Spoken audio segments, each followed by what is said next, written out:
Así fuera pobre, rico, clase media, había reglas en la escuela.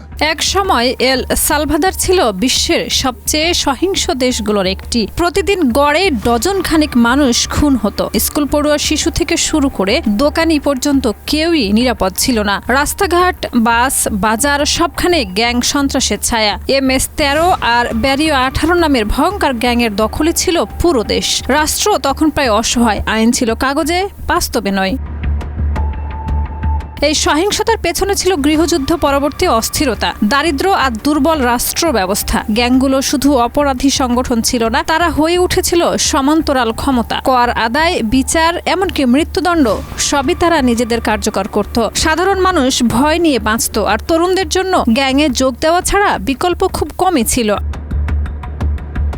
এই পরিস্থিতিতে 2019 সালে ক্ষমতায় আসেন প্রেসিডেন্ট নাইব বুকেলে। তরুণ, প্রযুক্তি বান্ধব ও চরমপন্থী সিদ্ধান্তে বিশ্বাসী এই নেতা ঘোষণা দেন অপরাধের বিরুদ্ধে জিরো টলারেন্স। কিন্তু কথার বাইরে গিয়ে 2022 সালে তিনি নেন সবচেয়ে বিতর্কিত সিদ্ধান্ত।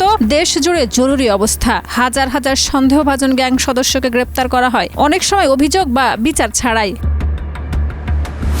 এই অভিযানের কেন্দ্রবিন্দুতে তৈরি হয় এক দানবীয় কাঠামো, সিকট, অর্থাৎ Centre for the Confinement of Terrorism. El সালভাদরের প্রত্যন্ত অঞ্চলে নির্মিত এই মেগা কারাগারকে বলা হয় লাতিন আমেরিকার সবচেয়ে বড় ও কঠোর কারাগার। ধারণ ক্ষমতা 40,000-এরও বেশি। এটি শুধু কারাগার নয়, এটি রাষ্ট্রের শক্তির প্রতীক।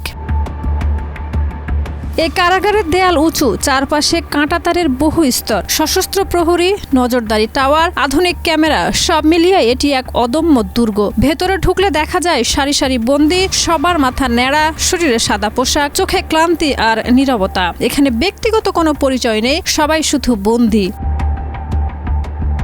সিকটে বন্দীদের জন্য কোনো পুনর্বাসন কর্মসূচি নেই, নেই বই, নেই টেলিভিশন, নেই বাইরের জগতের সঙ্গে যোগাযোগ। দিনে মাত্র কয়েক ঘন্টা আলো, বাকিটা সময় অন্ধকার আর শৃঙ্খলার মধ্যে কাটে। সরকার স্পষ্টভাবে জানিয়েছেন এরা আর সমাজে ফিরবে না। এটি শাস্তির জায়গা, সংশোধনের নয়।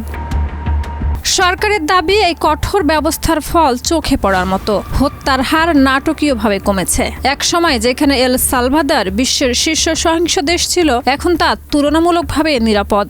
মানুষ রাতে রাস্তায় হাঁটছে, ব্যবসায় ফিরছে, পর্যটন বাড়ছে। প্রেসিডেন্ট বুকেলে হয়ে উঠেছেন অনেকের চোখে রক্ষাকর্তা। এই সাফল্যের পেছনে রয়েছে গভীর বিতর্ক। মানবাধিকার সংস্থাগুলো বলছে হাজার হাজার মানুষ বিনা বিচারে আটক, অনেক নির্দোষ মানুষও গ্যাং সদস্য সন্দেহে বলি। পরিবারগুলো জানে না তাদের স্বজন বেঁচে আছে কিনা। আইনজীবীদের প্রবেশ সীমিত, বিচার প্রক্রিয়া প্রায় স্থবির।